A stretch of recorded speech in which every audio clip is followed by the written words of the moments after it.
ഇങ്ങോട്ടോ ഹരേ രാമ കിണറ്റിലോട്ട് ഇറക്കുന്നു. പിന്നെ വെള്ളം ഹരേ മണിക്കൂർ വെച്ച് കൂടി വരുന്നത്.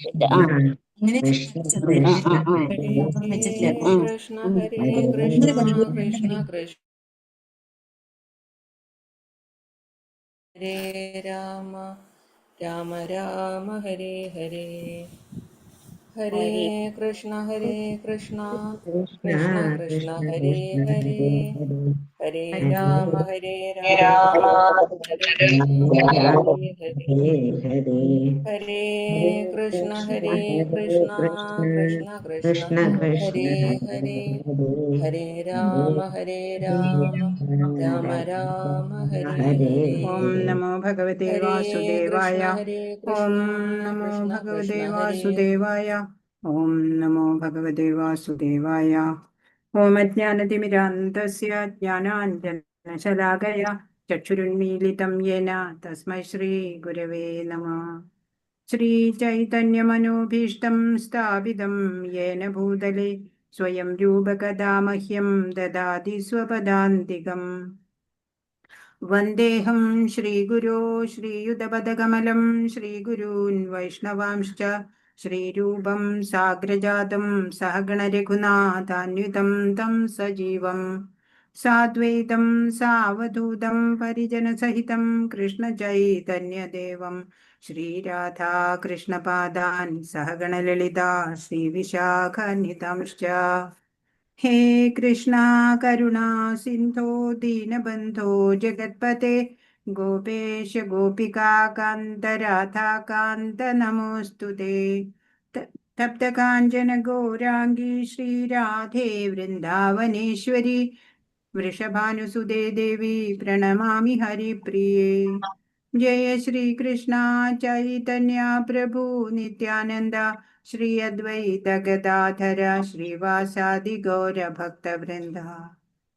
ഹരേ കൃഷ്ണ കൃഷ്ണ കൃഷ്ണ ഹരേ ഹരേ ഹരേ രാമ രാമ രാമ ഹരേ ഹരേ. ശ്രീ ശ്രീ രാധാ ഗോവിന്ദ് की जय. श्रील प्रभुपाद की जय. गुरु महाराज की जय. ഹരേ കൃഷ്ണ ഹരേ കൃഷ്ണ. എല്ലാവർക്കും പ്രണാമം. ഹരേ കൃഷ്ണ ഹരേ കൃഷ്ണ ഹരേ കൃഷ്ണ. ഹരേ കൃഷ്ണ. ശ്രീ ശ്രീ രാധാ ഗോവിന്ദ് ടെമ്പിൾ ഇസ്കോൺ മാംഗ്ലൂരിൽ നിന്നുള്ള ഭഗവത്ഗീത പഠന ക്ലാസ്സിലേക്ക് എല്ലാവർക്കും സ്വാഗതം. അപ്പൊ നമ്മള് 6 അധ്യായങ്ങൾ കഴിഞ്ഞിരിക്കണു അല്ലേ? ഒരു യൂണിറ്റ് കഴിഞ്ഞു. കർമ്മയോഗം എന്നുള്ള ആ സെക്ഷൻ, ആ വിഭാഗം നമ്മൾ പഠിച്ചു കഴിഞ്ഞിരിക്കണു. അപ്പൊ നമുക്ക് അതിന്റെ പരീക്ഷ നടത്തേണ്ടതുണ്ട്. അപ്പൊ അത് ഇന്നലെ അത് പറയാനും വിട്ടുപോയി, അതുകൊണ്ടാ. അപ്പോൾ അത് നമുക്ക് നാളെ നടത്താം. അപ്പൊ നാളെ ഒരു 15 മിനിറ്റ് മുമ്പ് കയറാൻ പറ്റുമോ ക്ലാസ്സിൽ? അപ്പൊ നമുക്ക് ക്ലാസ് കളയണ്ട. പരീക്ഷ കഴിഞ്ഞാ പിന്നെ നമുക്ക് ക്ലാസ്സും കണ്ടിന്യൂ ചെയ്യാം.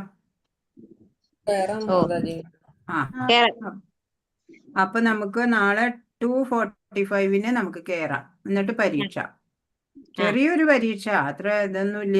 ഏറ്റവും സിമ്പിൾ ആയിട്ടുള്ള ഒരു വാക്കിലോ അല്ലെങ്കിൽ ഒരു സെന്റൻസിലോ എഴുതാൻ പറ്റാവുന്ന ചോദ്യങ്ങളായിരിക്കും ചോദിക്കുക. ഉത്തരം ഒരു സെന്റൻസ് മാക്സിമം, അല്ലെങ്കിൽ ഒരു വാക്കിൽ എഴുതാൻ പറ്റും.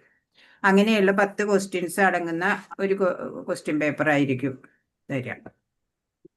മാതാജി ചാപ്റ്റർ അധ്യായം 2 എന്താ 6 വരെയോ? അധ്യായം 2 2 എക്സാം ഏതാണ്? പരീക്ഷ 1 മുതൽ 6 വരെയുള്ള അധ്യായങ്ങളിൽ നിന്ന്. ഓ 1. Okay, thank you. ഒരു മിനിറ്റ്, നിങ്ങളൊന്ന് ഡിസ്കസ്.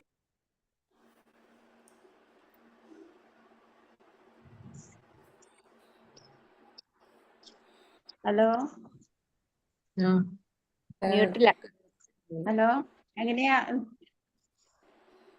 കേട്ടില്ല. മാതാജി, ആ യഥാരൂപത്തിന്റെ ബുക്കിന് എത്ര വില പറഞ്ഞു? അത് 350. അതെയോ? ഓൺലൈനില് അതിലൊരു ജപമാലയും കൂടെ കിട്ടുന്നുണ്ട്. അതെയോ? ഒരു ജപമാല കിട്ടും. അത് ഇതില് വന്നിട്ടുണ്ടല്ലോ ലിങ്ക്. അതിന്റെ ജപമാലയും കിട്ടും. ദാ ഈ ഒരു ജപമാലയും കൂടെ. ഉം. അതെ. ഏത് ലിങ്ക് അതിന് ഇതിൽ വന്നിട്ടുണ്ടോ? നമ്മുടെ ഗ്രൂപ്പിൽ ഇട്ടിട്ടുണ്ടായിരുന്നോ? ജൂലി മാതാജി ഇട്ടിട്ടുണ്ടല്ലോ, ലിങ്ക് ഇട്ടിട്ടുണ്ടല്ലോ, ആമസോണിന്റെ ലിങ്ക്. നോക്കാം, ഞാൻ നോക്കാം. ഓക്കെ.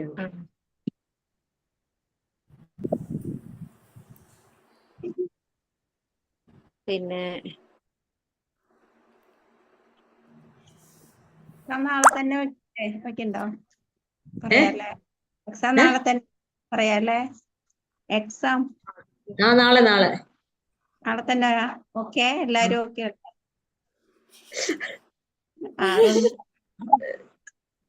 മാതാജി ചോദിച്ചാൽ പഠിക്കണം. മാർക്ക് പറഞ്ഞാൽ നമുക്ക് അറ്റൻഡ് ചെയ്യാം. ഓക്കെ, പഠിക്കണം.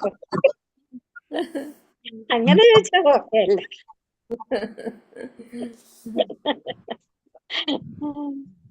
നോക്കാം. എങ്ങനെ അല്ലേ? നോക്ക്.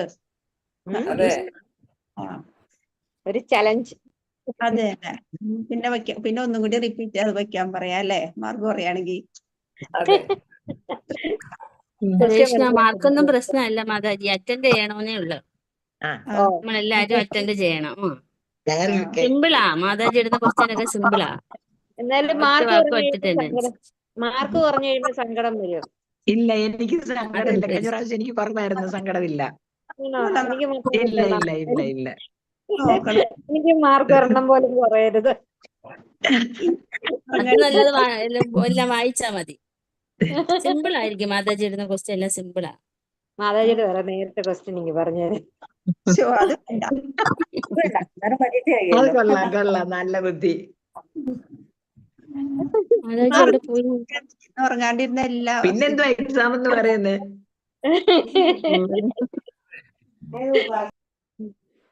ഹരേ കൃഷ്ണ. സോറി കേട്ടോ. ഹരേ കൃഷ്ണ. എന്താ സോറി കേട്ടോ. അപ്പോ നമ്മള് 7ാമത്തെ അധ്യായത്തിലേക്ക് വരികയാണ്. ജ്ഞാനവിജ്ഞാന യോഗം എന്നുള്ള 7ാം അധ്യായത്തിലേക്കാണ് നമ്മൾ വരുന്നത്. ഇപ്പൊ സർവ്വവ്യാപിയായിട്ടുള്ള ആ സർവശക്തനുമായിട്ടുള്ള ആ പരബ്രഹ്മത്തിനെ അനുഭവിച്ചറിയുക, അതാണ് ജീവിത ലക്ഷ്യം എന്നുള്ള ആ ഗുരുവാക്യത്തെ വിശ്വസിച്ചിട്ട് സർവത്ര ആ ഈശ്വരനെ ഭാവന ചെയ്ത് അനുഭവിക്കുന്ന, അതുപോലെ ഈശ്വരനിൽ തന്നെ മനസ്സു വെച്ചിരിക്കുന്ന യോഗി ശ്രേഷ്ഠൻ എന്ന് പറഞ്ഞാണ് ധ്യാനയോഗം അവസാനിപ്പിച്ചത്. യോഗയുക്തനായിട്ടുള്ള ആ വ്യക്തി എങ്ങനെയായിരിക്കും എന്നൊക്കെ പറഞ്ഞിട്ടാണ് 6ാം അധ്യായം സമാപിച്ചത്. ഇനി എങ്ങനെയാണ് ഈ യോഗം സാധ്യമാകുന്നത്? അതിനാദ്യം വേണ്ടത് ജ്ഞാനമാണ് അല്ലെ? ഈ പ്രപഞ്ചത്തെക്കുറിച്ചും ഈശ്വരനെ കുറിച്ചുമുള്ള ജ്ഞാനം, അതിന്റെ അനുഭവം, ആ ജ്ഞാനം അനുഭവവേദ്യമാക്കുന്നതാണ് വിജ്ഞാനം എന്നുള്ളത്. അങ്ങനെ അറിവ് അനുഭവമാകുന്നതിന്റെ യോഗ സാധനയ്ക്കാണ് ഭഗവാൻ ഈ അധ്യായത്തിൽ പ്രാധാന്യം കൊടുക്കുന്നത്. ഇപ്പോ പഞ്ചസാര മധുരമുള്ളതാണ് എന്നുള്ളത് ജ്ഞാനമാണ് അല്ലെ? അത് വായിലിട്ടിട്ട് നോക്കുമ്പോൾ അനുഭവിക്കുമ്പോഴാണ് അത് വിജ്ഞാനമാകുന്നത്. അതുപോലെ ഭഗവാൻ എന്നുള്ള സത്യം ഈ പ്രപഞ്ചം മുഴുവനും നിറഞ്ഞിരിക്കുന്നു എന്നുള്ളത് ജ്ഞാനമാണ് അല്ലെ? ആ അറിവ് നമുക്ക് അനുഭവപ്പെടുന്നത് എങ്ങനെ എന്നാണ് ഇവിടെ പറഞ്ഞു തരാൻ പോകുന്നത് 7ാമത്തെ അധ്യായത്തില്. അപ്പൊ നമുക്ക് ആ ഭഗവാനെ എങ്ങനെ അനുഭവിച്ചറിയേണ്ടത്? ആ ഭഗവാനെ കാണാൻ നമുക്ക് കൊതി വരണം അല്ലേ? ആസക്തി വരണം. ആസക്തി വന്നാലാണ് ഭഗവാനെ അറിയാൻ സാധിക്കുക. എൻ്റെ ലക്ഷ്യം അതാണ്, ഭഗവാനെ അറിയലാണ് എന്നുള്ള ആ ഒരു ഉറപ്പ് നമുക്ക് ഉണ്ടാവണം. ആത്മീയതയിൽ പുരോഗമിക്കുക ഉണ്ടാവാൻ വേണ്ടിയിട്ട് മനസ്സ് നിയന്ത്രണത്തിൽ നിർത്തണം. എന്നിട്ട് മനസ്സിനെ നമുക്ക് മിത്രമാക്കി എടുക്കാൻ സാധിക്കണം. അഷ്ടാംഗ യോഗയിലൂടെ മനോനിയന്ത്രണമാണ് സാധ്യമാവുന്നത് എന്ന് കഴിഞ്ഞ അധ്യായത്തിൽ നമ്മൾ പറഞ്ഞു അല്ലെ? ഇതത്ര എളുപ്പമല്ല, പെട്ടെന്നൊന്നും സാധ്യമല്ല. മനസ്സ് വിചലിതമായിട്ടുള്ളതാണ് അല്ലെ? ചഞ്ചലം ആണ്. ഇപ്പോൾ അഭ്യാസവും വൈരാഗ്യവും കൊണ്ടാണ് ആ മനസ്സിനെ നിയന്ത്രിക്കാൻ സാധിക്കുള്ളൂ എന്ന് പറഞ്ഞു. അതിനായിട്ട് ഭക്തിയോഗം അനുഷ്ഠിക്കുക എന്നുള്ളതാണ്. അപ്പൊ ഈ ജന്മത്തിൽ നമുക്ക് സഫലത കൈവരിക്കാൻ സാധിച്ചില്ലെങ്കിൽ അടുത്ത ഏതെങ്കിലും ജന്മങ്ങളിലെങ്കിലും നമുക്ക് സാധിക്കും. അപ്പൊ പരിശ്രമം നമ്മൾ ഇപ്പോഴേ തുടങ്ങണം. അതാണ്. ഹരേ കൃഷ്ണ. അപ്പൊ നമ്മൾ അധ്യായത്തിലേക്ക് പോകാം.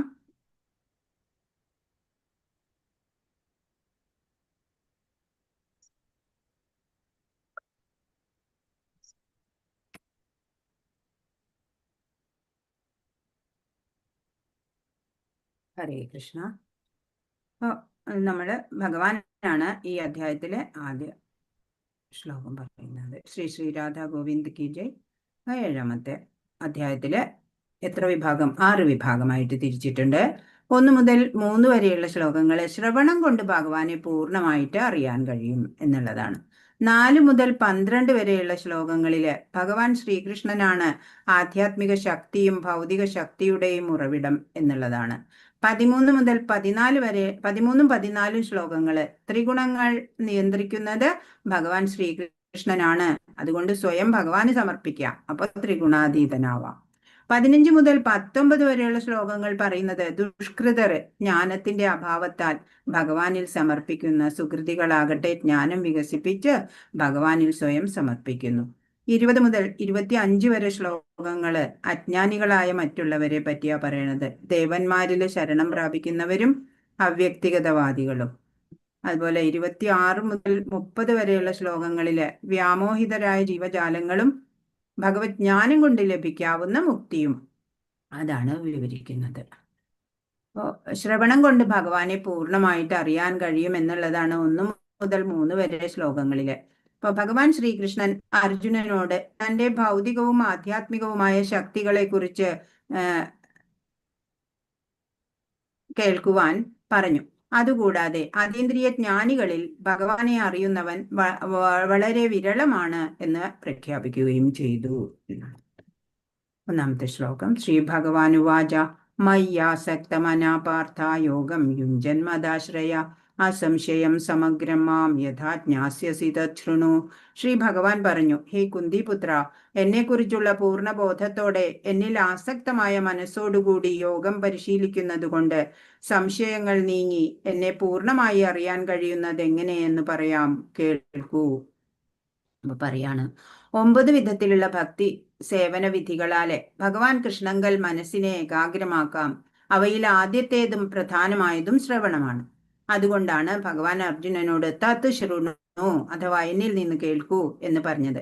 അപ്പൊ ഇവിടെ പറയാണ്, അർജുന, എന്നെ കുറിച്ചുള്ള ബോധത്തോടു കൂടിയിട്ട് എന്നിൽ ആസക്തമായിട്ടുള്ള മനസ്സോടുകൂടി യോഗം പരിശീലിക്കുക.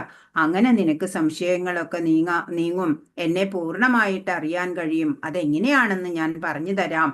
തത് ശൃണു, അത് നീ കേൾക്കൂ, ഞാൻ പറയാം. അപ്പോ എങ്ങനെ എന്നെ അനുഭവിച്ചറിയാം എന്ന് പറയാം, കേൾക്കുക എന്നാണ്.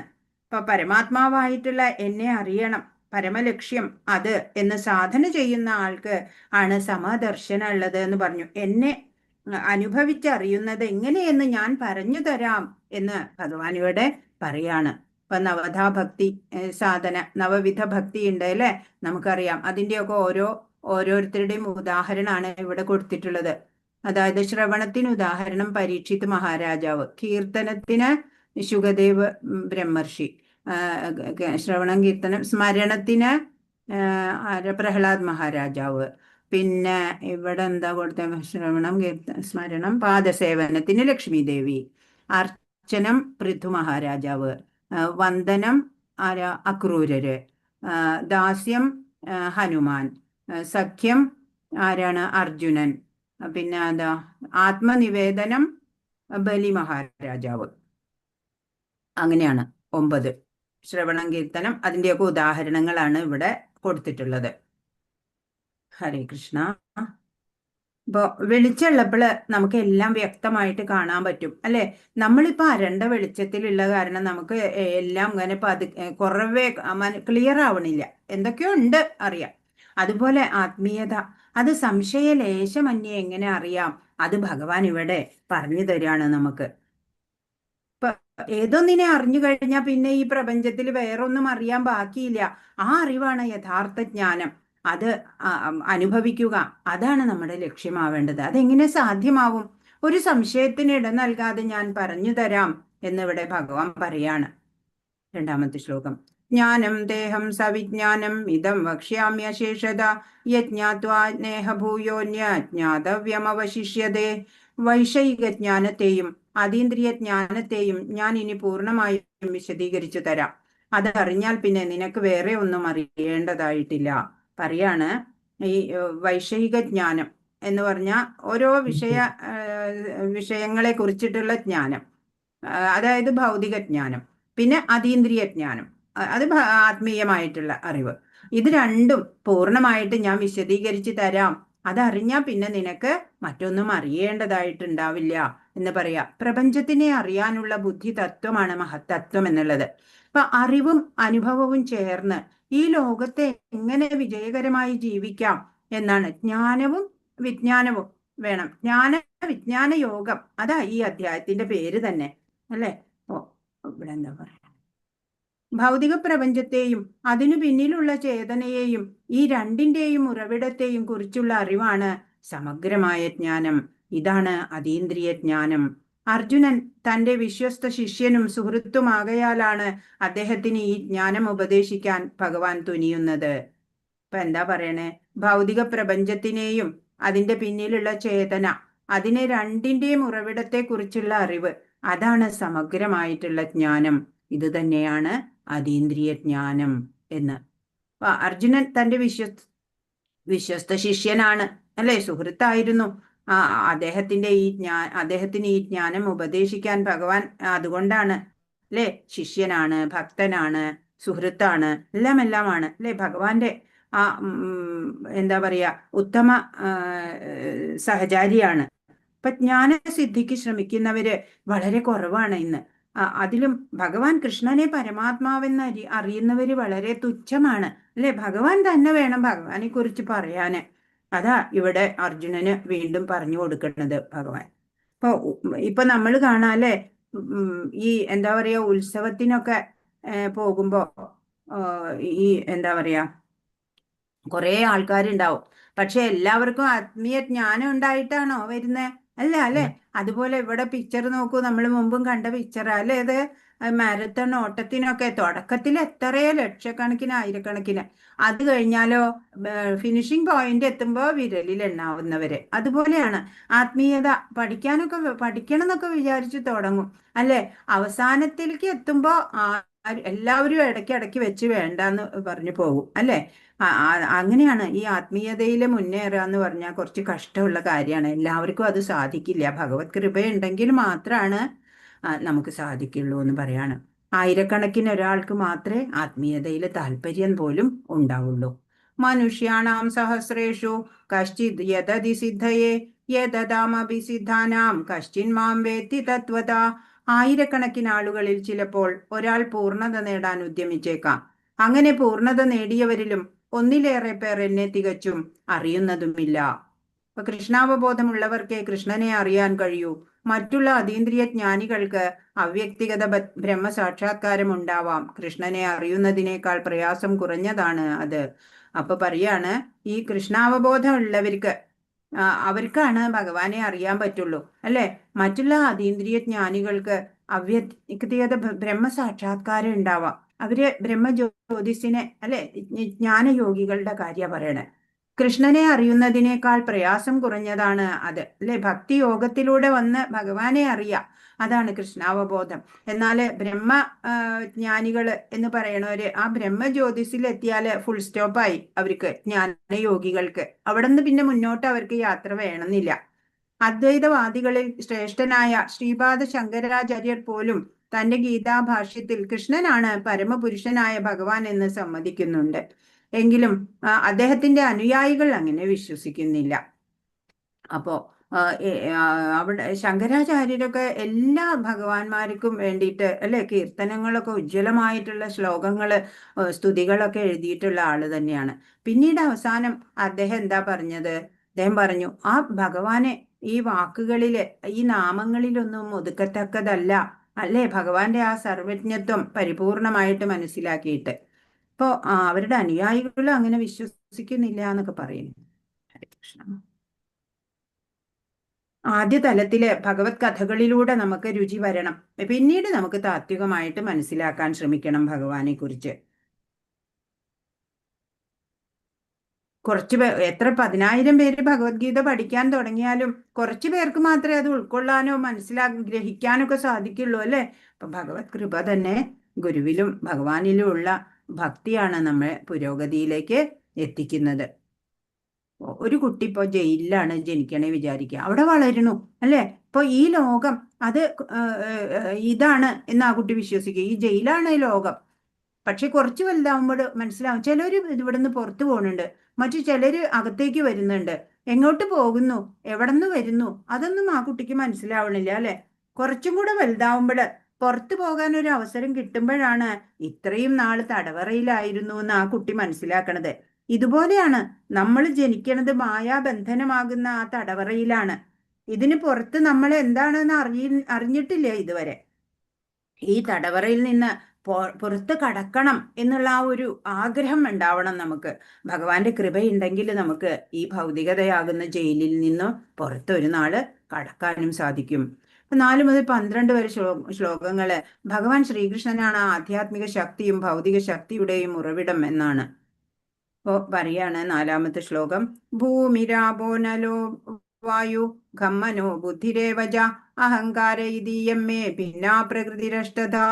എന്റെ ഭിന്നമായ ഭൗതിക പ്രകൃതി ഭൂമി, ജലം, അഗ്നി, വായു, ആകാശം, മനസ്സ്, ബുദ്ധി, മിഥ്യാഹങ്കാരം എന്നിങ്ങനെ 8 അടങ്ങുന്നതാണ്. പ്രപഞ്ചത്തിൽ കാണുന്ന ഓരോന്നും ഞാൻ തന്നെയാണ് എന്ന് ഭഗവാൻ പറയാണ്. അപ്പോ എന്താ ഇവിടെ പറയണത്? ഭിന്നമായ ഭൗതിക പ്രകൃതി 8 അടങ്ങുന്നതാണ്. ഏതൊക്കെയാ? പഞ്ചഭൂതങ്ങള്, മനസ്സ്, ബുദ്ധി, മിഥ്യാഹങ്കാരം എന്നിങ്ങനെ. പ്രപഞ്ച സൃഷ്ടിക്കു വേണ്ടി കൃഷ്ണന്റെ പൂർണ്ണ രൂപവിസ്തരണം 3 വിഷ്ണു രൂപങ്ങൾ കൈക്കൊള്ളുന്നു. ആദ്യത്തേത് മഹാവിഷ്ണു, മഹത്തത്വം എന്ന സമഗ്ര പ്രപഞ്ച ശക്തിയെ സൃഷ്ടിക്കുന്നത് മഹാവിഷ്ണു. പിന്നെയോ ഓരോ പ്രപഞ്ചത്തിനും വൈവിധ്യം നൽകിക്കൊണ്ട് അവയിലെല്ലാം ഉൾപോകുന്ന ഗർഭോദകശായി വിഷ്ണുവാണ് 2ാമത്തെ മൂർത്തി. പിന്നെയോ 3ാമത്തെ മൂർത്തി ക്ഷീരോദകശായി വിഷ്ണു, സർവപ്രപഞ്ചവ്യാപ്തമായ പരമാത്മാവാണ്. അവിടുന്ന് ഓരോ അണുവിലും കുടികൊള്ളുന്നു അല്ലെ. ക്ഷീരോദകശായി വിഷ്ണുവാണ് എല്ലാ ജീവാത്മാക്കളുടെ ഉള്ളില് പരമാത്മാവായിട്ട് കുടികൊള്ളുന്നത്. അപ്പോ കൃഷ്ണന്റെ രൂപവിസ്തരണങ്ങള് 3 അല്ലേ. മഹാവിഷ്ണു എന്ന് പറയണ കാരണോദകശായി വിഷ്ണു, പിന്നെ ഗർഭോദകശായി വിഷ്ണു, പിന്നെ ക്ഷീരോദകശായി വിഷ്ണു. വിഷ്ണുവിന്റെ ഈ മൂർത്തിത്രയത്തെ കുറിച്ച് അറിയുന്നവന് ഭൗതിക ബന്ധനങ്ങളിൽ നിന്ന് മുക്തനാകാൻ കഴിയും. അപ്പോ 8 വിധത്തിലുള്ള നിസ്സാരമായ പ്രകൃതി അല്ലെ, പരമോത്കൃഷ്ടമായിട്ടുള്ള ജീവഭൂതങ്ങള്. 2 തരം പ്രകൃതികളും ഭഗവാനിൽ നിന്നാണ് ഉണ്ടാവുന്നത്. പരാപ്രകൃതി, അപരാപ്രകൃതി. അതൊക്കെ ഇനി നമ്മൾ നോക്കും. ഹരേ കൃഷ്ണ. 5ാമത്തെ ശ്ലോകം. അപരേയമിതസ്ത്വന്യാം പ്രകൃതിം വിദ്ധി മേ പരാം ജീവഭൂതാ മഹാബാഹോ യേദം ധാര്യതേ ജഗത്. ഇവയ്ക്ക് പുറമെ ഹേ മഹാബാഹുവായ അർജുന, എനിക്ക് മറ്റൊരു ഉത്കൃഷ്ട ശക്തി കൂടിയുണ്ട്. ഈ താഴ്ന്ന തരം ഭൗതിക പ്രകൃതിയുടെ വിഭവങ്ങളെ ചൂഷണം ചെയ്യുന്ന ജീവഗണങ്ങളാണത്. പരമാത്മ ചൈതന്യം കൂടെ ഉണ്ടെങ്കിലേ ഈ പ്രകൃതിക്ക് നിലനിൽക്കാൻ സാധിക്കുള്ളൂ അല്ലെ. അപരാപ്രകൃതി 8 അടങ്ങുന്നത് ഭൂമി, ജലം, അഗ്നി, വായു, ആകാശം, മനസ്സ്, ബുദ്ധി, മിഥ്യാഹങ്കാരം. പരാപ്രകൃതി എന്ന് പറയുന്നത് എന്താണ്? ജീവാത്മാവാണ്, ആ ജീവ ചൈതന്യമാണ്. അപ്പോ ഈ പ്രകൃതി തന്നെ ഈശ്വരനാണ് എന്ന ചിന്തയില് ഈ കാണുന്നതെല്ലാം ഭഗവാനാണെന്ന് അറിഞ്ഞിട്ട് നമുക്ക് അനുഭവിക്കാൻ സാധിക്കണം.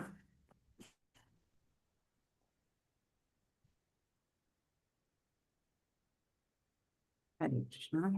അപ്പോ പറയാണ് മഹാബാഹുവായ അർജുന, എനിക്ക് മറ്റൊരു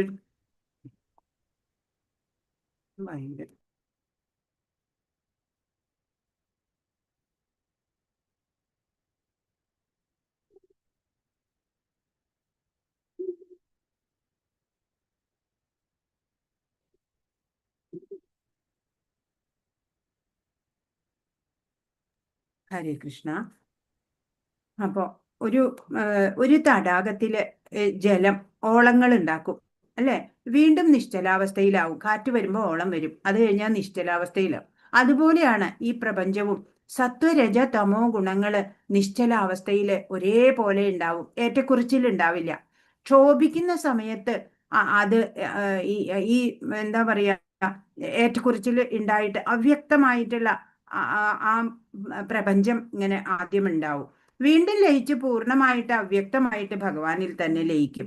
ആദ്യം അവ്യക്തത, പിന്നെ അത് വരും, പിന്നെ വീണ്ടും അവ്യക്തതയിൽ ലയിക്കും. അപ്പോൾ ഭഗവാനിൽ നിന്ന് വന്ന് പിന്നെ നിലനിന്ന് ഭഗവാനിൽ തന്നെ ലയിക്കണതാണ് ഈ പ്രപഞ്ചം എന്ന് നമ്മൾ അറിയണം. അപ്പോ ഇതാണ് പറയണത്. ഈ സ്ഥൂലവും സൂക്ഷ്മവുമായ താഴ്ന്ന തരം ഭഗവത് ശക്തിയെ, അതായത് ജഡപദാർത്ഥം എന്ന് പറഞ്ഞാൽ നമ്മുടെ ശരീരം പഞ്ചഭൂത നിർമ്മിതമായിട്ടുള്ള, ഉത്കൃഷ്ട ശക്തി എന്ന് പറഞ്ഞാൽ ജീവസത്ത അല്ലെ. അപ്പൊ അതിനെ വേറൊരു പേരും പറയും ഈ ജഡപദാർത്ഥം എന്നുള്ളതിന് ബഹിരംഗ ശക്തി, അന്തരംഗ ശക്തി എന്ന് പറയും. പിന്നെ തടസ്ഥ ശക്തി എന്ന് പറയും. തടസ്ഥ ശക്തിയിൽ പെട്ടതാണ് നമ്മൾ ജീവാത്മാക്കളൊക്കെ. അപ്പോ ഈ ജീവസത്ത ഈ പ്രകൃതിയെ ചൂഷണം ചെയ്യവേ യഥാർത്ഥ ആധ്യാത്മിക മനോബുദ്ധികള് അത് മറന്നു പോവാണ്. ജീവസത്തകളിലുള്ള ഭൗതിക പദാർത്ഥങ്ങളുടെ സ്വാധീനമാണ് ഈ മറവിയുടെ കാരണം.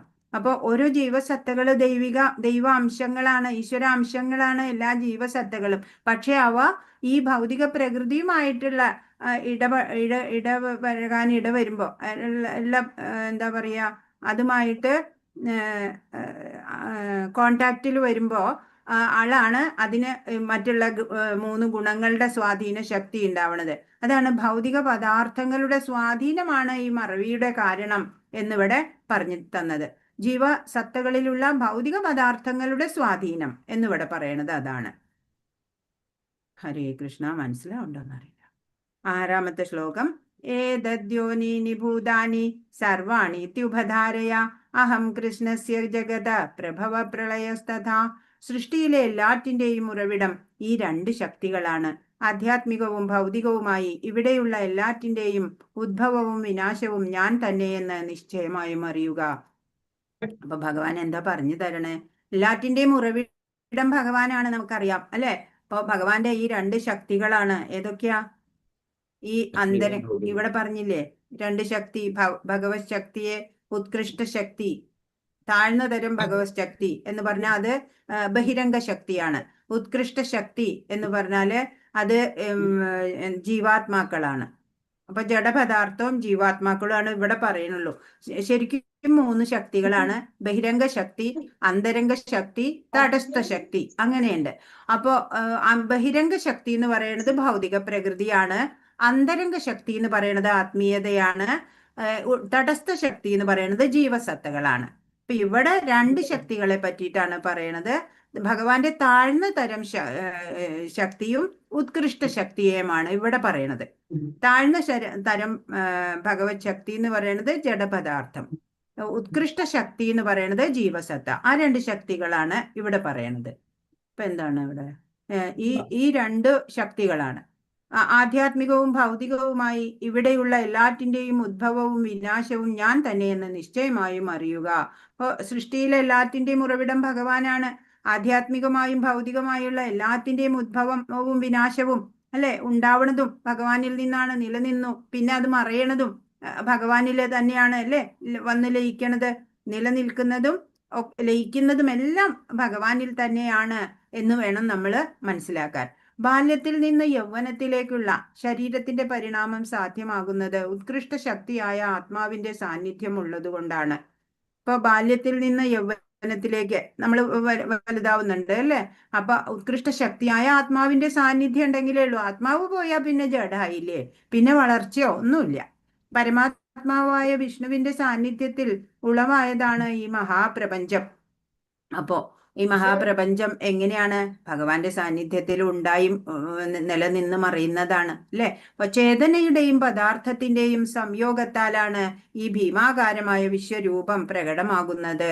ഇപ്പൊ ചൈതന്യത്തിന്റെ ഭഗവത് ചൈതന്യത്തിന്റെയും പിന്നെ മറ്റു പദാർത്ഥത്തിന്റെയും ഒക്കെ സംയോഗത്താൽ 24 മൂലകങ്ങള് ഒക്കെ പറയുന്നുണ്ട്. അപ്പൊ അതിന്റെയൊക്കെ സംയോഗത്താലാണ് ഈ ഭീമാകാരമായ വിശ്വരൂപം തന്നെ പ്രകടമാകുന്നത്, പ്രപഞ്ചം. ഇവ 2ഉം യഥാർത്ഥത്തിൽ ഭഗവാന്റെ ശക്തികളാണ്. തന്മൂലം ഭഗവാനാണ് എല്ലാത്തിന്റെയും മൂലകാരണം. ഇപ്പൊ 2 ശക്തികൾ ചോദിച്ചാൽ ഏതാ പറയാ? ഒരെണ്ണം താഴ്ന്ന തരം ശക്തിയും ഒന്ന് ഉത്കൃഷ്ട ശക്തിയും അല്ലെ ഇവിടെ പറയണത്. 3 ശക്തികള് ഭഗവാന്റെ വേറെ പറയുന്നുണ്ട്. പിന്നെ 2 പ്രകൃതി പറയുന്നുണ്ട്, പരാപ്രകൃതി അപരാപ്രകൃതി. അതൊക്കെ കുറച്ചും കൂടി പോകുമ്പോ ക്ലിയർ ആവും. അപ്പൊ ഒരു ഭക്തനെ സംബന്ധിച്ച് ഭഗവാൻ പറയുന്നതാണ് അല്ലെ സത്യം. അതല്ലാതെ പറഞ്ഞു തരാൻ നമുക്ക് ആധികാരികമായിട്ട് ആരുമില്ല. ഈ പ്രപഞ്ചം ഭഗവാനിൽ നിന്ന് ഉണ്ടായി നിലനിന്ന് ഭഗവാനിൽ തന്നെ ലയിക്കുകയാണ്. അപ്പൊ ശ്രദ്ധ വേണം. അത് പിന്നെ നമുക്ക് അനുഭവമാക്കണം. പരാപ്രകൃതി അപരാപ്രകൃതി കൂടുമ്പോഴാണ് ഈ പ്രപഞ്ചം തന്നെ ഉണ്ടാവണത്. ഈ പ്രപഞ്ച രൂപത്തിൽ കാണുന്നതെല്ലാം ഭഗവാനാണ്, എല്ലാം ഭഗവാനിൽ നിന്ന് വന്നതാണ് അല്ലെ. ഭഗവാൻ ചരാചരാത്മാവാണ്, ചരങ്ങളിലും അചരങ്ങളിലും ഒക്കെ ഉണ്ട്. അപ്പൊ ഭഗവാനിൽ നിന്നാണ് ഈ പ്രപഞ്ചം ഉണ്ടായതും നിലനിൽക്കുന്നതും ലയിക്കുന്നതും. ഭഗവാൻ അല്ലാതെ മറ്റൊന്നുമില്ല എന്ന് ഇവിടെ സാക്ഷ്യപ്പെടുത്തുകയാണ് ചെയ്യണത്. അതാ നമ്മൾ മനസ്സിലാക്കേണ്ടത് അല്ലെ. 7ാമത്തെ ശ്ലോകം, ഈ ഒരു ശ്ലോകം എപ്പോഴും നമ്മൾ മനനം ചെയ്യാനുള്ള ശ്ലോകമാണ് 7ാമത്തെ.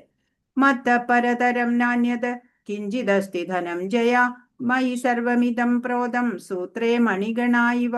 ഹേ ധനഞ്ജയ, എന്നേക്കാൾ ശ്രേഷ്ഠമായൊരു സത്യമില്ല. മുത്തുകൾ നൂലിന്മേൽ എന്ന പോലെ സർവവും എന്നിൽ ഇണക്കി കോർക്കപ്പെട്ടിരിക്കുന്നു. അപ്പോ ഈ ജഗത്തിന്റെ ജന്മതനും അന്തകനും എല്ലാം ഭഗവാനാണ് അല്ലെ. അപ്പോ ഭഗവാനിൽ നിന്ന് ഭിന്നമായിട്ട് യാതൊന്നുമില്ല. പ്രപഞ്ച വസ്തുക്കളെല്ലാം ഭഗവാനാകുന്ന ചരടില് ഇണക്കി കോർത്തു വെച്ചിരിക്കുകയാണ് എന്ന് പറയാണ്. അപ്പോ നമ്മൾ ഇതാണ് മനസ്സിലാക്കേണ്ടത്, ഭഗവാനേക്കാൾ ശ്രേഷ്ഠമായിട്ടുള്ള സത്യം ഒന്നില്ല. അപ്പൊ മുത്തുകള് ഈ നൂലിൽ കോർക്കപ്പെടുമ്പോഴാണ് അതൊരു മാലയായിട്ട് അല്ലെ, അതൊരു അടക്കും ചിട്ടയിൽ ഇരിക്കണത്. മുത്ത് അങ്ങനെ കോർക്കപ്പെട്ടിട്ടില്ല എന്നുണ്ടെങ്കിൽ അത് ചിന്ന ഭിന്നമായി പോകും അല്ലെ, ചിതറിപ്പോകും. അതുപോലെ ഈ പ്രപഞ്ചത്തിന്റെ ആ നിലനിൽപ്പ് ആ ഭഗവാനാകുന്ന ചരടിയിൽ കോർക്കപ്പെട്ടത് കൊണ്ടാണ് അതെല്ലാം വേണ്ട വിധത്തില് അവിടെ നിലകൊള്ളുന്നത്. അപ്പോൾ ഒരു ചാന്തോക്യോപനിഷത്തിലെ ഒരു കഥ പറയാം. ഒരു ശ്വേതകേതു എന്ന മുനിയുണ്ട്. ഉദ്ദാലക മഹർഷിയാണ്. ഉദ്ദാലക മഹർഷിയുടെ മകനാണ് ശ്വേതകേതു. അപ്പോ ശ്വേതകേതു ഒരിക്കല് പിതാവും ഗുരുവും ഒരാള് തന്നെയാ. അപ്പോ ഉദ്ദാലക മഹർഷിയോട് മകനും ശിഷ്യനുമായിട്ടുള്ള ശ്വേതകേതു ചോദിക്കുകയാണ്, ഈ സർവം ഈ പ്രപഞ്ചം ഈ കാണുന്നതൊക്കെ ഈശ്വരനാണ് എന്ന് പറഞ്ഞില്ലേ പിതാവേ, പക്ഷെ അത് എന്തുകൊണ്ട് ഭഗവാനെ കാണുന്നില്ല എന്ന് ചോദിക്കുകയാണ്. അപ്പോഴ് ഉത്തരം പറയാതെ പറഞ്ഞു, ഈ ഉദ്ദാലക മഹർഷി പറഞ്ഞു, നീ ഒരു പാത്രത്തിൽ വെള്ളം എടുത്തുകൊണ്ട് വരൂ, കുറച്ച് ഉപ്പും കൊണ്ടുവരൂ എന്ന് പറഞ്ഞു. അങ്ങനെ ഉപ്പ് വെള്ളത്തിലിടാൻ ആവശ്യപ്പെട്ടു.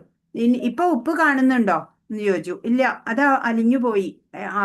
എവിടെ പോയി? അപ്പൊ എന്നാ രുചിച്ചു നോക്കൂ എന്ന് പറഞ്ഞു. അപ്പൊ അതില് ഉപ്പിന്റെ അറിയാലോ, പാത്രത്തിൽ ഉപ്പില്ല, രുചിച്ചപ്പോ ഉപ്പ് അറിഞ്ഞു അല്ലെ. അപ്പൊ പ്രപഞ്ചവ്യാപി ആയിട്ടുള്ള ഭഗവാനെ കൂടാതെ ഒരു സ്ഥലവും ഈ പ്രപഞ്ചത്തിൽ ഇല്ല എന്ന് ഇതുകൊണ്ട് മനസ്സിലാക്കണം. അങ്ങനെയാണ് മകന് അതിന്റെ ഉത്തരം കൊടുത്തത് ഉദ്ദാലക മഹർഷി എന്നാണ്. ഇപ്പൊ സാരി നമ്മൾ കാണുന്നുണ്ട് അല്ലെ, സാരി. അപ്പൊ സാരി നല്ല ഭംഗിയുള്ള സാരി അല്ലെ. അപ്പൊ നെയ്ത്തുകാരനറിയാം ഇത് നൂലുകൾ കോർത്തിട്ട് ഉണ്ടാക്കിയിട്ടുള്ളതാണെന്ന് അല്ലെ. യഥാർത്ഥത്തിൽ അത് നൂലുകളാണ് അല്ലെ. നമ്മൾ അതില് സാരി എന്ന പേര് കൊടുത്തു. നല്ല ഭംഗിയുള്ള നല്ല കളറുള്ള സാരി എന്ന് പറയുന്നു. അതേപോലെയാണ് നമ്മൾ കാണുന്ന പോലെ പ്രപഞ്ചത്തിന് നമ്മളുടെ ആ വീക്ഷണം അതൊന്ന് മാറണം. അപ്പൊ പരാപ്രകൃതിയും അപരാപ്രകൃതിയും കൂടെയാണ് ഈ പ്രപഞ്ചം എന്ന്, ഭഗവാൻ അല്ലാണ്ട് ഒരു വസ്തുവും ഇല്ല എന്ന സങ്കല്പം അത് തന്നെ നമുക്ക് നിർവൃതി നൽകുന്ന തരത്തിലുള്ളതാണ്. ഇവിടെ എന്താ പറയുന്നത്? 8ാമത്തെ, പഞ്ചഭൂതങ്ങളിലെ ആകാശവും വായുവും സൂക്ഷ്മമാണ്, കാണാനാവില്ല അല്ലെ. ഭൂമി, അഗ്നി, ജലം ഇതൊക്കെയും കാണാൻ പറ്റും അല്ലെ. അപ്പോ ഇവിടെ പറയാണ്, രസോഹമപ്സു കൗന്ദേയ പ്രഭാസ്മി ശശി സൂര്യയോ പ്രണവ സർവവേദേഷു ശബ്ദഖേ പൗരുഷം നൃഷു. ഹേ കുന്തിപുത്ര, ജലത്തിലെ രസവും സൂര്യചന്ദ്രന്മാരിലെ പ്രകാശവും വേദമന്ത്രങ്ങളിലെ പ്രണവവും ആകാശത്തിലെ ശബ്ദവും പുരുഷന്റെ പൗരുഷവും ഞാനാകുന്നു. പറയാണ് അർജുന, ഈ ജലത്തിന്റെ രസമില്ലേ, അതുപോലെ സൂര്യചന്ദ്രന്മാരുടെ പ്രകാശം, വേദമന്ത്രത്തിലെ പ്രണവം, ആകാശത്തിന്റെ ശബ്ദം, പുരുഷന്റെ പൗരുഷം, ഇതെല്ലാം ഞാനാണ് എന്ന് നമ്മുടെ ശ്രദ്ധയെ കൊണ്ടുപോകാനായിട്ട് ചില ഉദാഹരണങ്ങൾ എടുത്ത് പറഞ്ഞു തരികയാണ്. അപ്പോ ഭഗവാനെ അറിയണം എന്നുള്ള വിവേകം, അതാണ് പൗരുഷം, അതും ഭഗവാനാണ് എന്ന് പറയാണ്. അപ്പൊ പുരുഷന്റെ പൗരുഷം എന്ന് പറഞ്ഞാല് ആ ഭഗവാനെ അറിയണം എന്നുള്ള ഒരു വിവേകം തന്നെയാണ് അവിടെ പൗരുഷം എന്നുള്ളത് കൊണ്ട് ഉദ്ദേശിക്കുന്നത്. ഇപ്പൊ ജലത്തിന്റെ രസം അല്ലെ, വെള്ളം കുടിക്കുമ്പോൾ നമുക്ക് ഭഗവാനെ ഓർക്കാൻ സാധിക്കുക. സൂര്യചന്ദ്രന്മാരുടെ പ്രകാശം അത് ഭഗവാന്റെ തേജസ്സാണ് അല്ലെ. വേദമന്ത്രങ്ങളിലെ പ്രണവം, ഓങ്കാരം, ആകാശത്തിലെ ശബ്ദം എന്ന് അത് പലതും പറയാം അല്ലെ. മേഘമാണെന്ന് പറയാം, എക്കോ ആണെന്ന് പറയും മറ്റു ചില ഉദാഹരണങ്ങൾ പറയാണ്. ഏതു വിഷയത്തിലും വ്യക്തിഗതവും അവ്യക്തിഗതവുമായ സങ്കല്പങ്ങൾക്ക് ഒരേ സമയം സാധ്യതയുണ്ടെന്നും വൈരുദ്ധ്യമില്ലെന്നും ഈശ്വരജ്ഞാനം നേടിയവർക്ക് അറിയാം. അതിനാലാണ് ചൈതന്യ മഹാപ്രഭു ദിവ്യമായ അചിന്ത്യ ഭേദാഭേദ തത്വം, ഏകകാലീനമായ ഭേദാഭേദ സിദ്ധാന്തം സ്ഥാപിച്ചത്. ഇതൊക്കെ കുറച്ച് കടുത്ത വാക്കുകളായിട്ട് തോന്നും നമുക്ക്, അചിന്ത്യ ഭേദാഭേദ തത്വം എന്നൊക്കെയുള്ളത്. അത് പോകെ പോകെ നമ്മൾക്ക് മനസ്സിലാവും. അതെന്താണെങ്കിൽ ഇപ്പൊ നമ്മള് ഭഗവത് അംശമാണ്, ഭഗവാന്റേതായ ഗുണങ്ങളൊക്കെ നമുക്കുണ്ട്. പക്ഷെ നമ്മൾ ഒരിക്കലും ഭഗവാന് തുല്യരാവില്ല, അല്ലെ? ഭഗവാൻ വിഭുവാണ്, നമ്മൾ അണുവാണ്. അതാണ് ഭേദാഭേദ തത്വം എന്നുള്ളത്. അത് കുറേം കൂടെ കഴിയുമ്പോഴാണ് നമുക്ക് മനസ്സിലാവുള്ളൂ കേട്ടോ. മറ്റു ചില ഉദാഹരണങ്ങൾ പറയുകയാണ് ഇവിടെ 9ാമത്തെ ശ്ലോകം. പുണ്യോ ഗന്ധ പൃഥിവ്യാം ച തേജസ്താസ്മി വിഭാവസൗ ജീവനം സർവഭൂതേഷു തപശ്ചാസ്മി തപസ്വിഷു. ഭൂമിയിൽ പുണ്യഗന്ധമായും തീയില ചൂടായും ജീവജാലങ്ങളിലെല്ലാം ജീവനായും തപസ്വികളിൽ തപസ്സായും കുടികൊള്ളുന്നത് ഞാൻ തന്നെ. പറയാണ് എന്താണ് ഈ ഭൂമിയിലെ ഗന്ധം, അല്ലെ? മഴ പെയ്യുമ്പോഴാ അല്ലെ മണ്ണിന്റെ ഗന്ധം വരിക, തീയിന്റെ ചൂട്, ജീവജാലങ്ങളിൽ ജീവൻ, തപസ്വികളിൽ തപസ്സായിട്ട് എല്ലാം ഉള്ളത് ഞാൻ തന്നെയാണ് എന്ന് ഭഗവാൻ പറയാണ്. ഒരു മനുഷ്യന് ആയുസ് ഉണ്ടാകുന്നതും കൃഷ്ണൻ മൂലാണ്. ഭഗവത് അനുഗ്രഹത്താല് മനുഷ്യന് സ്വജീവിതകാലത്തെ കൂടുതൽ ദീർഘിപ്പിക്കാനോ കുറയ്ക്കാനോ കഴിയും. ഭഗവത് അനുഗ്രഹത്താലെ കഴിയുന്ന പറയണേ. ഇപ്പൊ കൃഷ്ണാവബോധം ഏതൊരു മണ്ഡലത്തിലും പ്രവർത്തിച്ചുകൊണ്ടേയിരിക്കുന്നു. അപ്പോ ഭക്തർക്ക്, അല്ലെ, ഭഗവാന്റെ അനുഗ്രഹം, ഭഗവാൻ എന്താണ് ഇച്ഛിക്കണേ അതുപോലെയൊക്കെ സംഭവിക്കും. ഇപ്പൊ വീണ്ടും നമുക്ക് ശ്വേതകേതുവിന്റെ അടുത്തേക്ക് പോയാലോ? ചാന്തോക്യ ഉപനിഷത്തിലേക്ക് നോക്കുകയാണെങ്കിൽ ഉദ്ദാലക മഹർഷിയോട് വീണ്ടും ശ്വേതകേതു ഒരു ചോദ്യം ചോദിക്കുകയാണ്. ഈ എന്താ പറയാ, ഭഗവാൻ ഉണ്ട് എന്ന് എങ്ങനെയാ ഞാൻ വിശ്വസിക്കുക എന്ന് വീണ്ടും കുട്ടിക്ക് ക്ലിയർ ആവണില്ല. അപ്പൊ ചോദിക്കുക വീണ്ടും ശ്വേതകേതു ഉദ്ദാലക മഹർഷിയോട് ചോദിക്കുകയാണ്. അപ്പൊ അതിനും ഉത്തരം ഡയറക്റ്റ് കൊടുക്കാതെ ആ പിതാവ് ഉദ്ദാലക മഹർഷി പറഞ്ഞു, ആശ്രമമുറ്റത്ത് പടർന്നു പന്തലിച്ച് നിൽക്കുന്ന ആൽമരത്തിന്റെ ഒരു കാ പറിച്ചു കൊണ്ടുവരാൻ ആവശ്യപ്പെട്ടു. അപ്പൊ കുട്ടി അത് കൊണ്ടുവന്നു. അത് പിളർന്നു കാണിക്കാൻ പറഞ്ഞു. അത് പിളർന്നു. അതിനകത്ത് എന്താണ് എന്ന് ചോദിച്ചു. കുറെ തരികള് ഉണ്ടായിരുന്നു. അപ്പോ ആ തരിയുടെ അകത്ത് എന്താണ് എന്ന് ചോദിച്ചു ഉദ്ദാലക മഹർഷി. അപ്പോ ആ കുട്ടി അത് പിളർന്ന് നോക്കിയിട്ട് പറഞ്ഞു, ഒന്നും കാണുന്നില്ല എന്ന് പറഞ്ഞു. അപ്പോള് ആ മഹർഷി പറയാണ്, ഈ ഒന്നുമില്ലാത്ത ഈ ശൂന്യതയിൽ നിന്നാണ് ഈ കാണുന്ന പടർന്നു പന്തലിച്ച ആൽമരം ഉണ്ടായതെന്ന് നിനക്ക് വിശ്വസിക്കാൻ സാധിക്കുന്നുണ്ടോ എന്ന് ചോദിക്കുകയാണ്.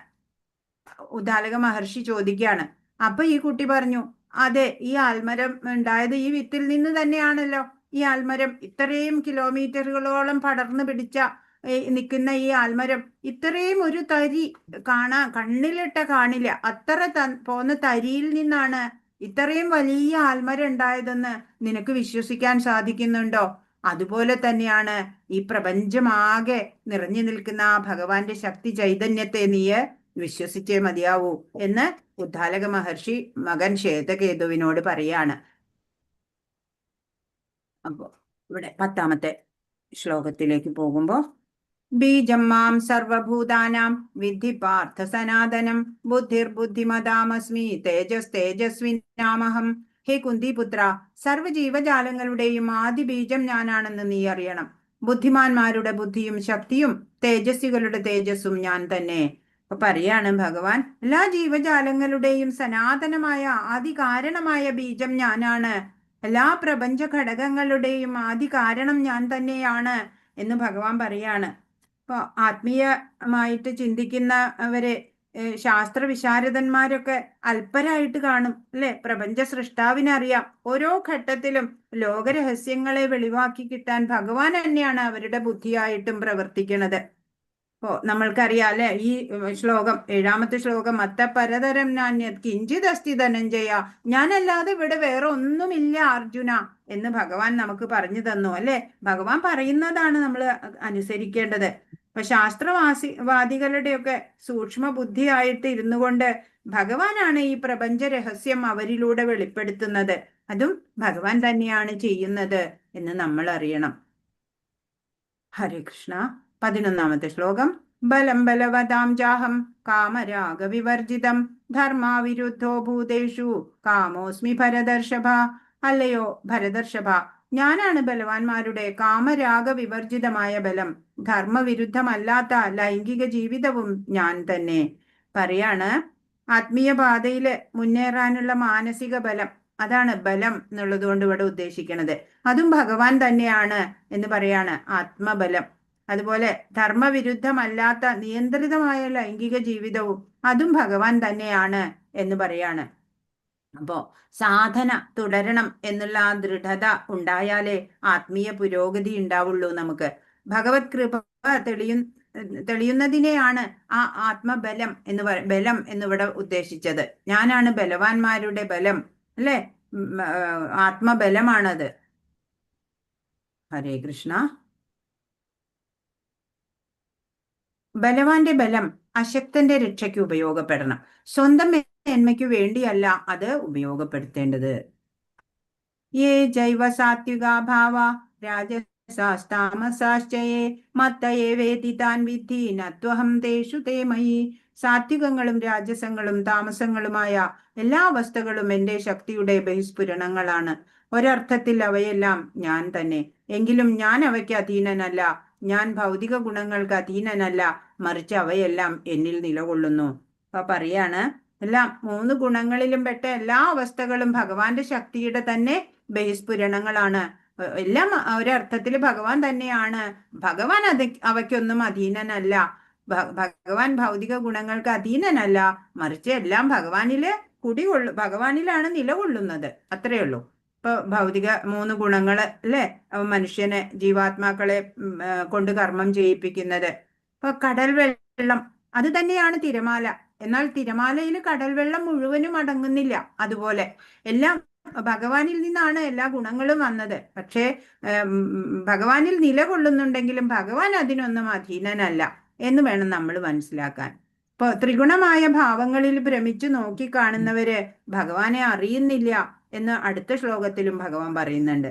രാജ്യത്തിലെ നിയമപ്രകാരം ഒരാൾ ശിക്ഷിക്കപ്പെട്ടേക്കാം, എന്നാൽ നിയമകർത്താവായ രാജാവിന് അത് ബാധകമല്ല, അല്ലെ? രാജാവാണ് നിയമം ഉണ്ടാക്കിയത്, പ്രജകൾക്ക് ആയിട്ടാണ്. രാജാവിന് അത് ബാധകമല്ല. അതുപോലെ ഭൗതിക പ്രകൃതിയുടെ ത്രിഗുണങ്ങള് കൃഷ്ണനിൽ നിന്നും ഉണ്ടാകുന്നുവെങ്കിലും കൃഷ്ണൻ ഭൗതിക പ്രകൃതിക്ക് അധീനനാവുന്നില്ല.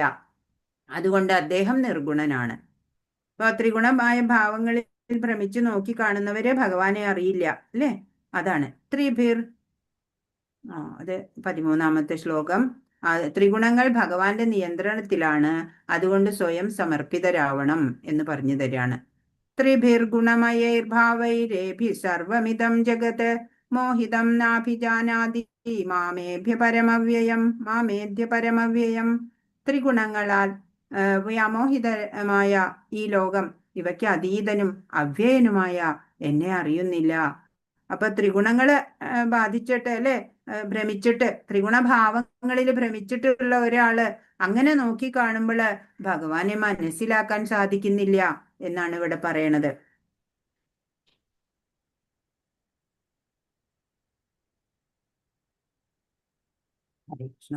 മായയെ തരണം ചെയ്യാൻ പ്രയാസമാണ്, എന്നാൽ അതിന് ഒരു മാർഗമുണ്ട്.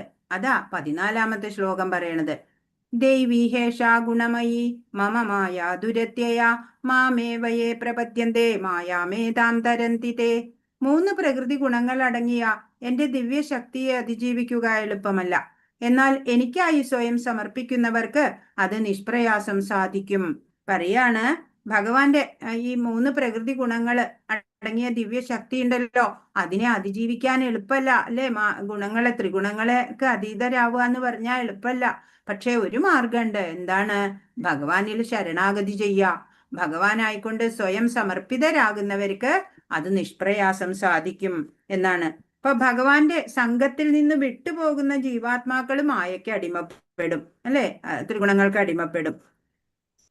ഭഗവാനിൽ ശരണാഗതി ചെയ്താലോ അത് നമ്മൾ അതിജീവിക്കാൻ പറ്റും.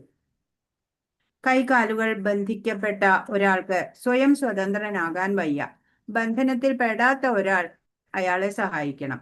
ബദ്ധനെ സഹായിക്കാൻ കഴിയില്ല. നമ്മൾ ഈ ചുറ്റും കാണുന്ന ആർക്കും നമ്മളെ രക്ഷിക്കാൻ പറ്റില്ല. അവരും നമ്മുടെ പോലെ തന്നെ ആത്മാക്കളാ അല്ലെ?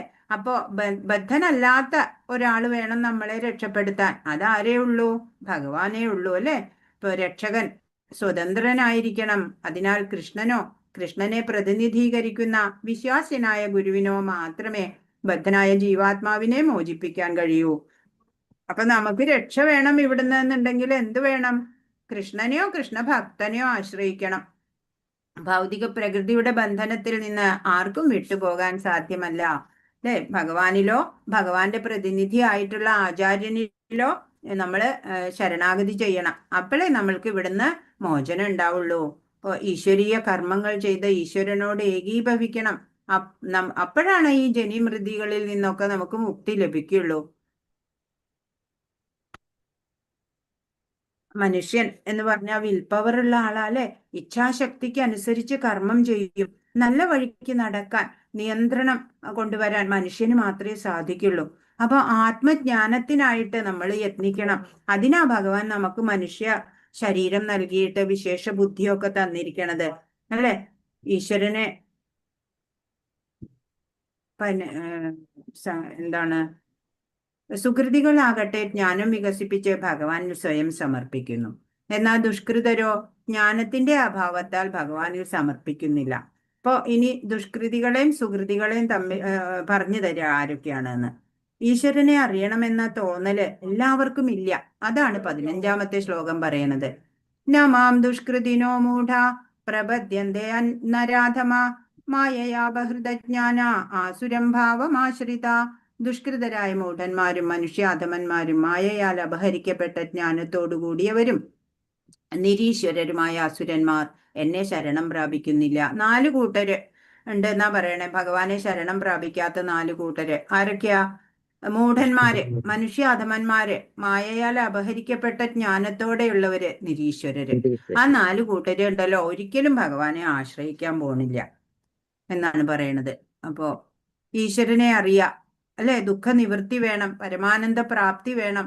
അതൊന്നും പരമപുരുഷാർത്ഥമാണ് അത്. ഇതൊന്നും അവർക്ക് അറിയില്ല അല്ലെ? മനുഷ്യൻ നേടാൻ ഇച്ഛിക്കണത് അതാണ്. കാമം, അർത്ഥം, ധർമ്മം, മോക്ഷം അല്ലെ? അതൊന്നും ഇവർക്ക് അറിഞ്ഞുകൂടാ. ദുഷ്കൃതികളാണ് ഇവര് 4 കൂട്ടര്.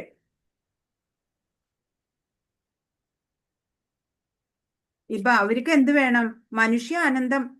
അവര് വിചാരിക്കണത് യുവാവ് ആവണ അവസ്ഥ, ആരോഗ്യവാനായിരിക്കുക, ചക്രവർത്തി പദം ഉണ്ടാവുക അല്ലെ? അത് ഗന്ധർവ ആനന്ദം എന്നാ പറയാ. ആധ്യാത്മിക ആനന്ദം എന്താണ്? അത് ലഭിച്ചറിയാം മറ്റുള്ളതൊക്കെ വളരെ തുച്ഛമായിരുന്നു എന്നുള്ളത് അല്ലെ? ഇപ്പൊ ഇവിടെ എന്താ? അമേദ്യം ഭക്ഷിക്കുന്ന പന്നികൾ നെയ്യും പഞ്ചസാരയും ചേർത്തുണ്ടാകുന്ന പലഹാരങ്ങൾ സ്വീകരിക്കാൻ കൂട്ടാക്കാറില്ല അല്ലെ? പന്നികളുടെ ആഹാരം വേറൊന്നാ. അവർക്ക് നെയ്യും പഞ്ചസാരയും ചേർത്ത് ടേസ്റ്റ് ഉള്ളത് കൊടുത്താൽ അവർ കഴിക്കില്ല അല്ലെ? പ്രയത്നം ചെയ്യുന്ന മൂഢരായ കൂട്ടർ അശ്രാന്തമായിട്ട് കഠിനമായി പ്രയത്നം ചെയ്യും.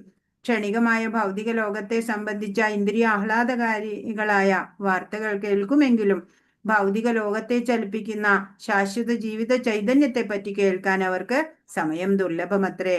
അവര് ഇന്ദ്രിയ സുഖത്തിന് വേണ്ടിയിട്ടുള്ള TV സീരിയലൊക്കെ കാണും അല്ലെ? എന്നാ ശാശ്വത ചൈതന്യം എന്താണ് അതിനെക്കുറിച്ച് അറിയാനൊന്നും അവർക്ക് സമയമില്ല അല്ലെ? അതൊന്നും മെനക്കെടാൻ അവർ തയ്യാറല്ല. അങ്ങനെയുള്ളവരാണ് ദുഷ്കൃതികള്. ഇപ്പൊ ജ്ഞാനവിജ്ഞാന യോഗത്തിലെ 15ാമത്തെ ശ്ലോകം എന്താ നമുക്ക് പറഞ്ഞു തരുന്നത്? മൂഢര്, നരാധമന്മാര്, ആസുരം ഭാവമാശ്രിത, മായയ അപഹൃത ജ്ഞാന. അങ്ങനെയുള്ളവര് മൂഢന്മാര്. അതിനെന്താ ഉദാഹരണം? ഭാരം ചുമക്കുന്ന കഴുതയെ പോലെ. മനുഷ്യരിൽ ഏറ്റവും താണവൻ നരാധമൻ, അധമ പ്രവൃത്തിയൊക്കെ ചെയ്യണ ആള്. ഭഗവത് വ്യക്തിത്വത്തിൽ ഈർഷ്യയും നിരീശ്വരവാദികളും തികച്ചും നാസ്തികരായിട്ടുള്ളവരാണ് ഇവര്. മായികമായ ഭൗതിക ശക്തിയാൽ അവരുടെ ആർജിത ജ്ഞാനമെല്ലാം നഷ്ടപ്പെട്ടിരിക്കുന്നു. എന്തെങ്കിലും അറിവുണ്ടെങ്കിൽ അത് മായ കൊണ്ട് അത് മൂടും ചെയ്തു. അങ്ങനെയുള്ളവര് ആ ദുഷ്കൃതികളായിട്ടുള്ള 4 കൂട്ടര്. ഇനി സുകൃതികളെ പറയുന്നുണ്ട്.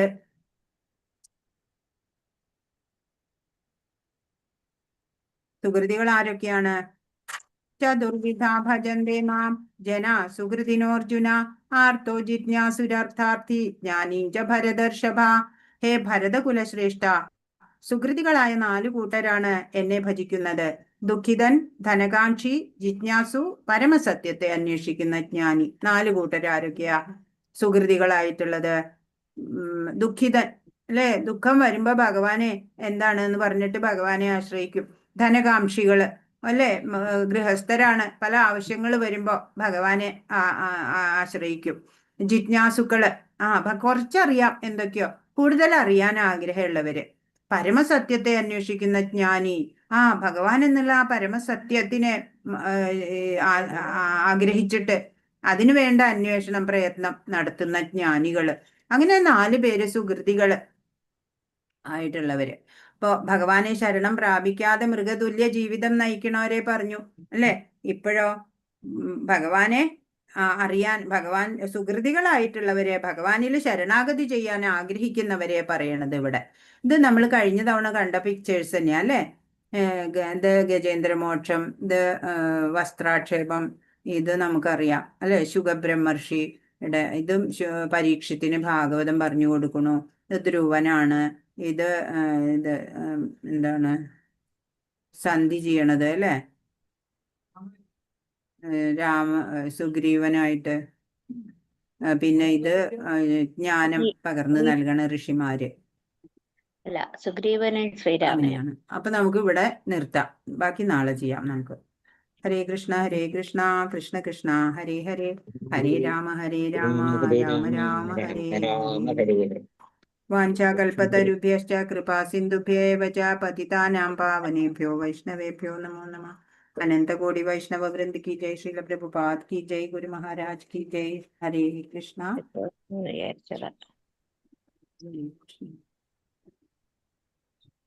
പറയൂ, ഇന്ന് പറഞ്ഞതിൽ എന്തെങ്കിലും സംശയം ഉണ്ടെങ്കിൽ ചോദിക്കൂ. മാതാജി, 5ാമത്തെ ശ്ലോകം ഒന്ന് പറഞ്ഞു. 5ാമത്തെ ശ്ലോകം പറയണോ? ക്ലിയർ ആയില്ല.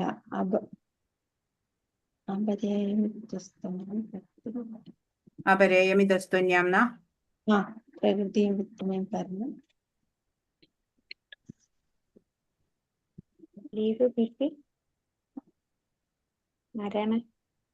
അപരേയമിതസ്ത്വന്യാം പ്രകൃതിം വിദ്ധി മേ പരാം ജീവഭൂതാം മഹാഭാഹോ യേദം ധാര്യതേ ജഗത്ത്. ഇപ്പൊ അഷ്ടധ പ്രകൃതി, ഭിന്ന പ്രകൃതി അഷ്ടധ എന്ന് പറഞ്ഞു. അപ്പൊ ഭഗവാന്റെ ആ ഒരു താഴ്ന്ന ശക്തിയാണ് ഭൗതിക പ്രകൃതി എന്ന് പറഞ്ഞു. അതുകൂടാതെ ഭഗവാന് മറ്റൊരു ഉത്കൃഷ്ട ശക്തിയുണ്ട്. അതേതാണ്? ജീവഗണങ്ങളാണ്. ഈ താഴ്ന്ന തരം ഭൗതിക പ്രകൃതിയുടെ വിഭവങ്ങളെ ചൂഷണം ചെയ്യുന്നു എന്നാ പറയണേ.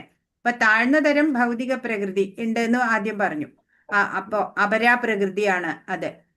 അങ്ങനെ അതിനു പുറമെ ഭഗവാന് മറ്റൊരു ഉത്കൃഷ്ട ശക്തി ഉള്ളതാണ് ജീവഗണങ്ങൾ.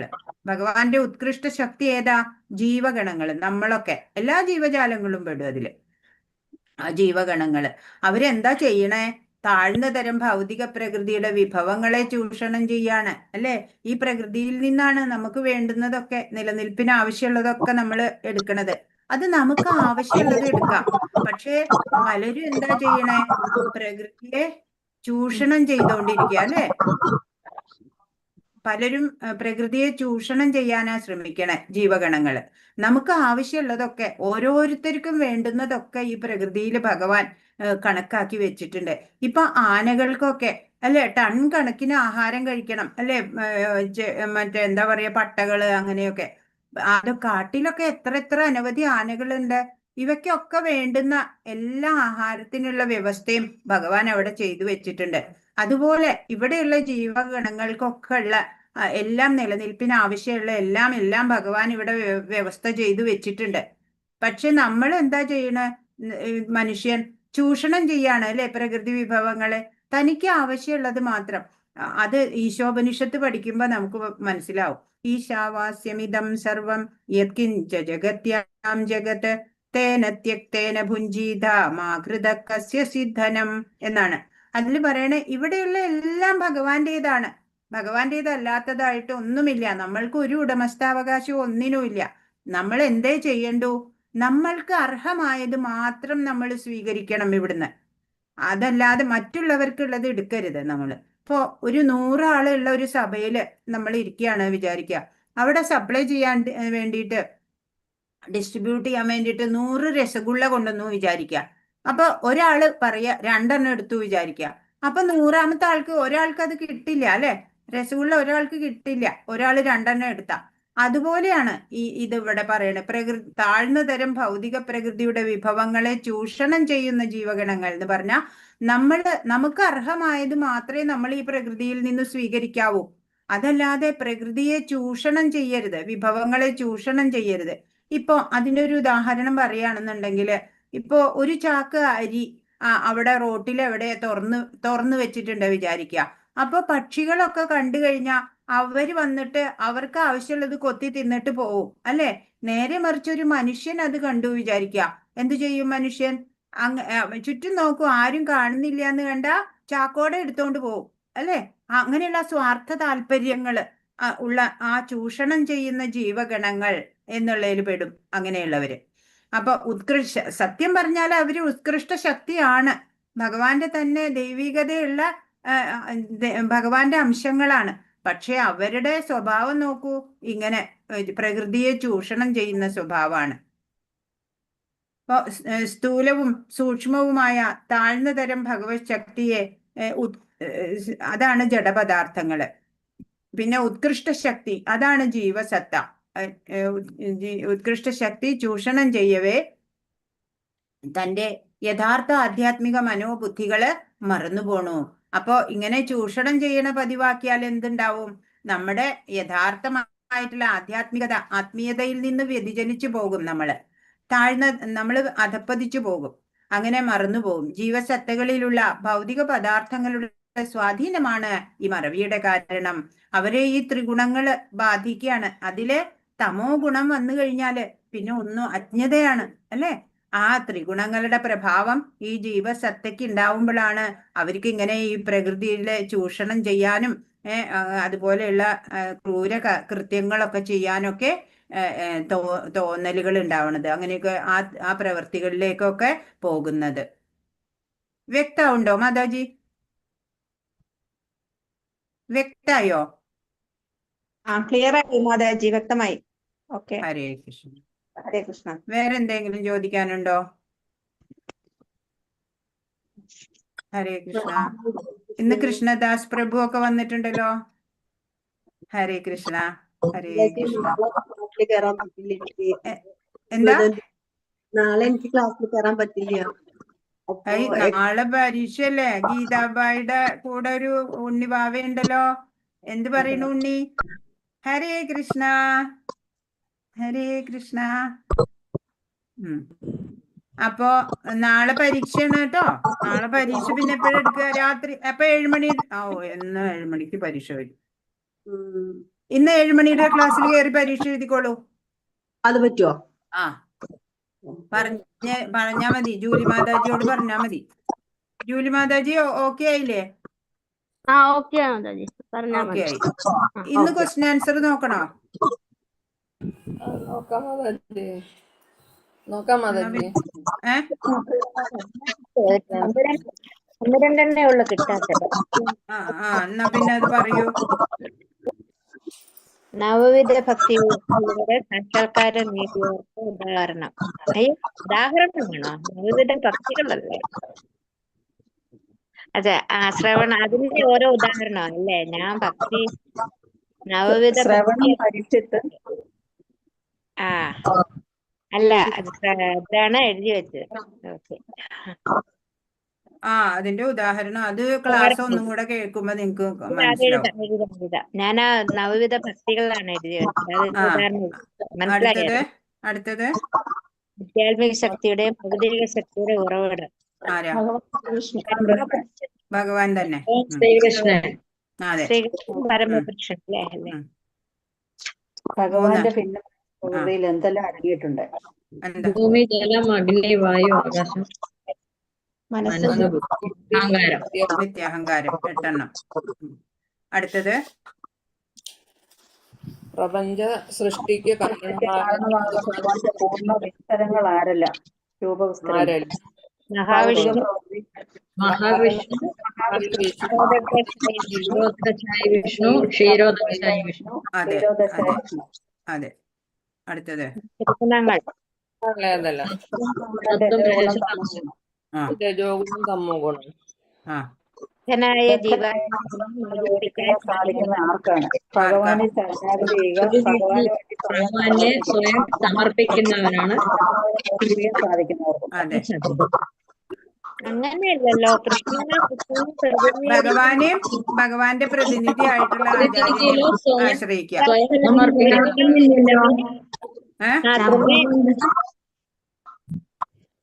ഇങ്ങനല്ലേ? കൃഷ്ണനോ ഭഗവാന്റെ പ്രതിനിധി ആയിട്ടുള്ള ആചാര്യനും വിശ്വാസനായ ഗുരുവിനോ. അതെ, അത് എഴുതിക്കോളൂ കേട്ടോ, നോട്ട് ചെയ്തോളൂ. പിന്നെ ഭഗവാനെ ശരണം പ്രാപിക്കുന്ന മൂഢന്മാർ, മനുഷ്യാധമന്മാർ, നിരീശ്വരന്മാർ, അസുരന്മാർ. ദുഷ്കൃതികൾ, സ്വഭാവികൾ. അതെ. പിന്നെ ശരണം പ്രാപിക്കുന്ന 4 പേര്, അതും നമുക്ക് അറിയണതാ അല്ലേ?